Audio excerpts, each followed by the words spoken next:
A system of linear equation is a collection of two or more linear equations. And linear equations is of the form y is equal to mx plus c, where m is the gradient and c is a constant. Yeah. So y is equal to ms plus c can be also written as y minus mx is equal to c, where c has been made the subject.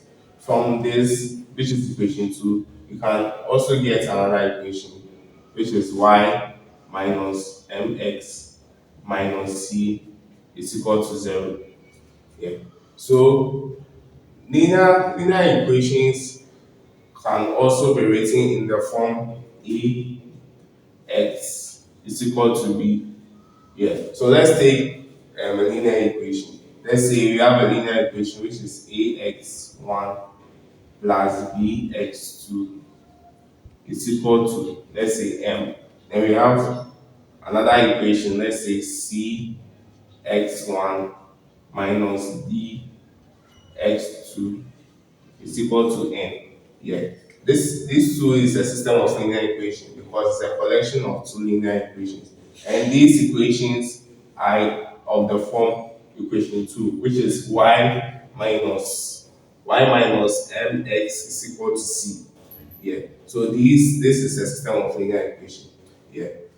And I said this can be written as ax is equal to b. So what is a? A is the matrix of all coefficients in the system of linear equation. So what are the coefficients of this system of linear equation? The coefficients will be a, b, c, and minus d. When they are written as a matrix, that represents a. So let's write it. So a will be a, b, c, and minus d. We move on to x. These are products. So x is a matrix of all unknown variables. So when you take out the coefficients, the remaining variables left when you take out the coefficients are the unknown variables. So the unknown variables, you have x1 here, x2 here, another x1 here, x2 here. But you don't write x1, x2, then you can write another x1, x2. Since x1 repeats two times and x2 repeats two times, you just have to write one. Yeah, so you just write x1, x2. This represents x. We bring the equal to sign. B. B is all elements on the right hand side. So with this, all elements on the right hand side will be all elements on the right hand side of the equal to sign, which will be m and n. So B will be m and n. And so we have our A being equal to A B C minus D in the form of a matrix. Then we have X being equal to x1, x2. Then we have our final one, B, being equal to m and n.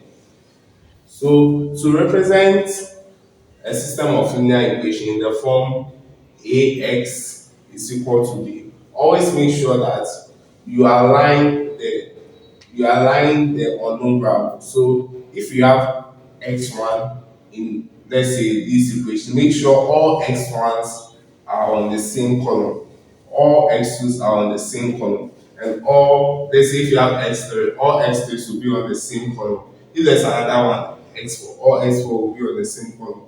Yeah. So let's say if we had, instead of this, we had maybe a x1 plus b x2 is equal to n, which is the same as this. And this one, instead of this, we have, let's say, minus d x2 plus c x1 is equal to n. You have to write this equation 2 in the form of this. Yeah. So we have to change this so that all x1s will be on the same column and all x2s will be on the same column. So before we even start by representing as ax is equal to b, we first have to change it. So we get ax1 plus x2 is equal to m. Then we change this where all x1s are on the same column, all x's are on the same column. We get c x1 minus d x2 is equal to n. Then we go ahead and represent this in the form of a x is equal to b, where we get this. Let's go ahead to find augmented matrix of system of linear equation. So to find augmented matrix, you must first represent a system of linear equation in the form ax is equal to b. Then you combine a and b to form augmented matrix. So let's take question 1. So we have to find the augmented matrix for the following, which is question A and question B. Let's solve for question A. Question A, if you are to represent A, question A in the form of AX is equal to B, we have A being the matrix of the coefficients. Coefficients of this will be 1. It's 1, x1. So coefficients of this will be 1. Coefficient of this will be negative 3. Coefficient of this will be 3.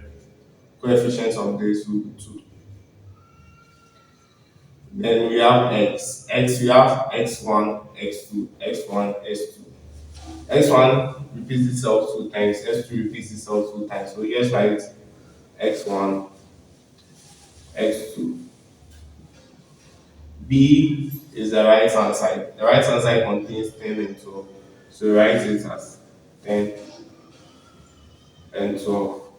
Now, when we combine A and B to form one matrix, that's what is termed augmented matrix. So, augmented matrix for this will be combining A and B, which is 1, negative 3, 3, 2. Then we combine this, then 12. So, we have found our augmented matrix. Yeah. But in this case, too, if we want to let someone who sees our augmented matrix to know that, oh, these elements are on the right hand side and these elements are A, we just separate A and B with dotted lines. Yeah. So we have found our augmented matrix for A. Let's move on to B. Represent B in the form AX is equal to B. Also AB, matrix of coefficients of B, which we have question B. Yeah. Matrix of coefficients of question B. So we have A being 2, 1, negative 3. So we write 2, 1, negative 3. We have 1, 3, 2, 1, 3, 2. We have 3, 2, negative 1, 3, 2, negative 1. We have gotten our A. Let's move on to X. X will contain the unknown variables, yeah, which is X, Y, and Z. We have the same X, Y, Z, X, Y, Z. So we just write X, Y, and Z. So we have X, Y, Z. Let's get our B. B will be all elements on the right hand side, which is 8, 5, 6. Write 8, 5, 6. Augmented matrix is a combination of A and B. These are A, these are B. When you combine them to form one matrix, it's called augmented matrix. So let's combine them. We have 2, 1, negative 3, 1, 3, 2, 3, 2, negative 1. Then we have 8, 5, 6. 8, 5, 6. You can leave it as this. But in order to know the elements on the right hand side and A, you just separate B and A with dotted lines or dashed lines. So these are augmented metrics for B.